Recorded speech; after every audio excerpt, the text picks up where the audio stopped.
So today we're going to continue with section 9-2 and again finding the area of an irregular figure. That just means a figure that you don't have a formula for. You have to find the other shapes that are inside that you can add together. So for problem 4, just watch and then we'll do one together. What is the area of the figure at the right? If you look over here, you can identify two main shapes here. The one that I see on top is a triangle. So I'm going to write that first.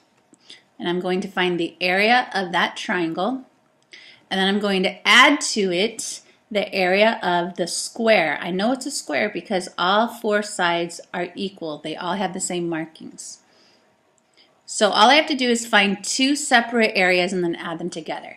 This triangle has a height of 8, but the base here is not given. But since it matches this mark, which represents 6, then I'm going to say that this side is 6 as well. Once I know that, I can find the area of this triangle. The triangle is base times height divided by 2. So that's going to be 6 times 8. I know that because of the right angle right there. 6 times 8, and then divided by 2, that is 48 divided by 2, which equals 24. Then I'm going to find the area of the square that's on the bottom. And 6 times 6, the area is just 6 squared. Or it doesn't really matter how you write it. It could be one side squared. Or it could be base times height again, which would still just be 6 times 6. And then you add the two together.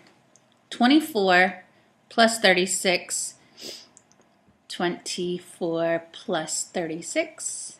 And you have an overall area of 60. When you add them together, the area equals 60 inches squared because it is area, you always square it. So let's try this one together. Suppose the base lengths of the square and the rectangle in problem 4 are doubled to 12 inches, but the height of each polygon remains the same. How is the area of the figure affected? So it was a rectangle and a triangle. So let's draw a triangle like we had before, but this time they said that the base went a little bit wider. And then let's draw a rectangle because it's no longer going to be a square. So it says the base lengths of the square and the triangle in problem 4 are doubled to 12 inches. So this becomes 12 inches and this is 12 inches. But it says that the height of each of them remains the same. So in this case, the height was 6, and in this one, the height was 8. So I'm going to keep those the same. This height is 8. There's the right angle. And this height is 6. Stays the same as the first one was. 8 across the top and 6 down the bottom. Okay, so now how is the area of the figure going to be affected? Well, we can calculate the area and then we can see, but we can look for clues here as well. It's going to be 12 times 8 divided by 2, and it's going to be 12 times 6. It seems like the triangle is going to be doubled and the rectangle is going to be doubled. Let's calculate it and see. The triangle, this time it would be 12 times 8 and then divided by 2. That would be 6 times 8. That would be 48. And it's no longer a square. Now it's a rectangle. And the rectangle is 12 times 6, base times height, which equals 72. And when we add those together, it should be double what we got for the previous problem. 48 plus 72 comes to 120.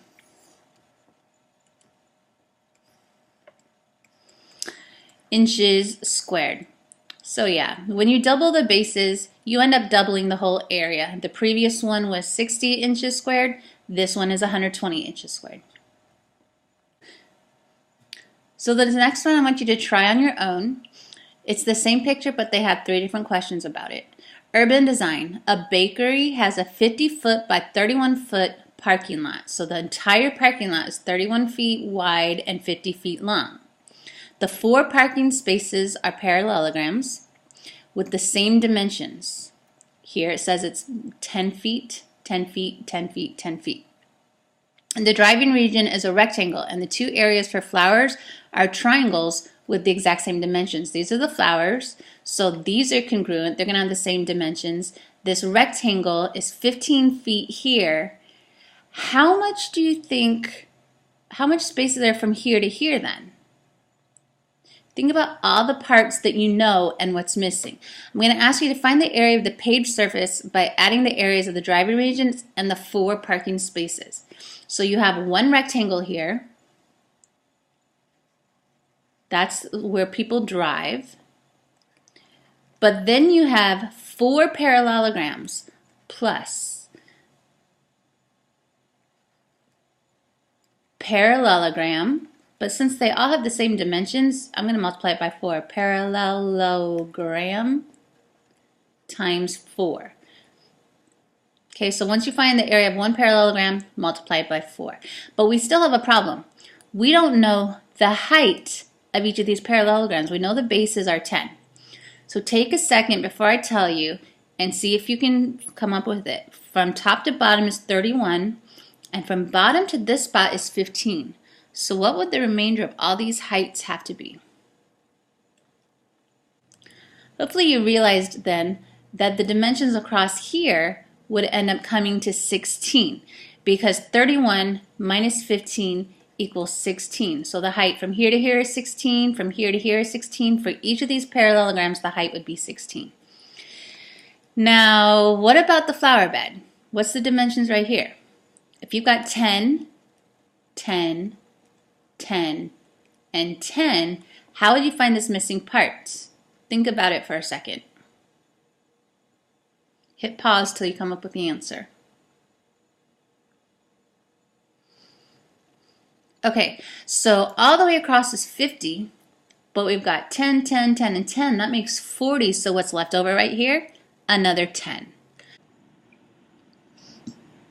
So for problem A, they want you to find the area of the paved surface by adding the areas of the driving region, that's this rectangle right here, and the 4 parking spaces, 1, 2, 3, 4. So add all the gray parts together and see what you get. When you look at problem B, they want you to describe another method for finding the area of the paved surface. So here's your same diagram, but think if you could find another way using this whole big rectangle to figure out what just the gray part would be. And for letter C, use your method from part B to find the area. Then compare answers from part A and part B together to check your work. Go ahead and hit pause, try those problems, and when you think you have them, come back and check your answers.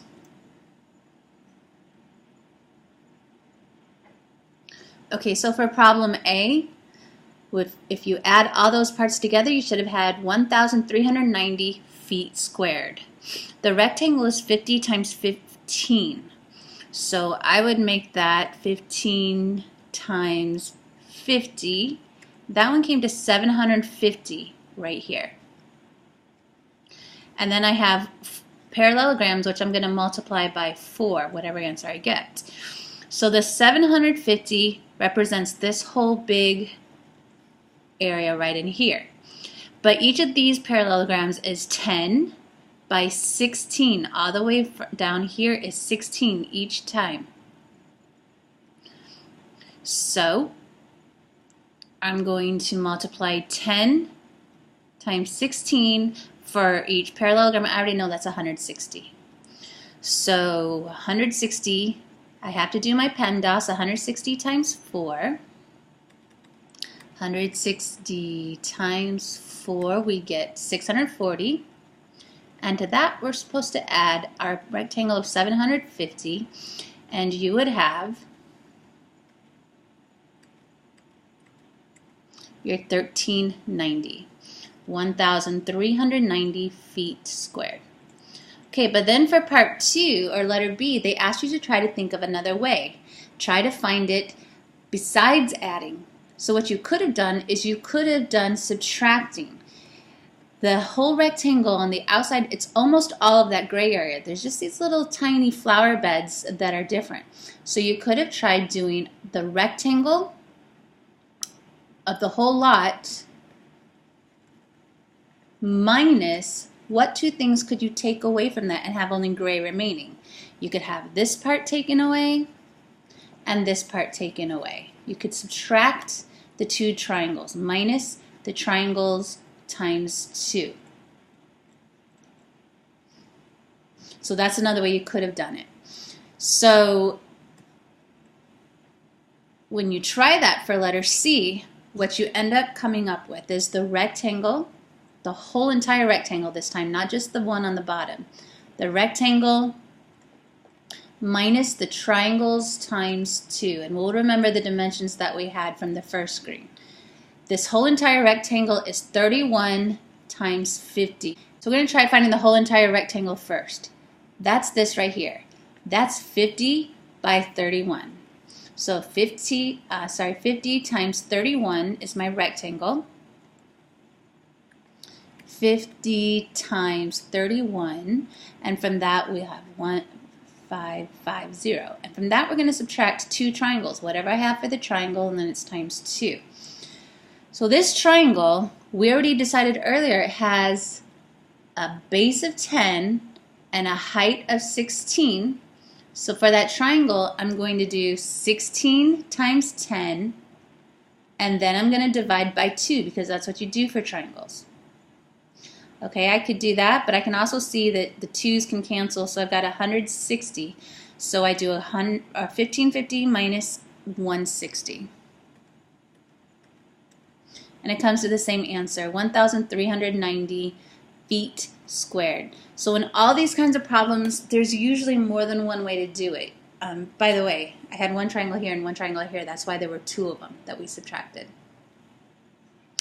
There's usually more than one way of doing it, and keep that in mind. But all of our final answers should come out the same.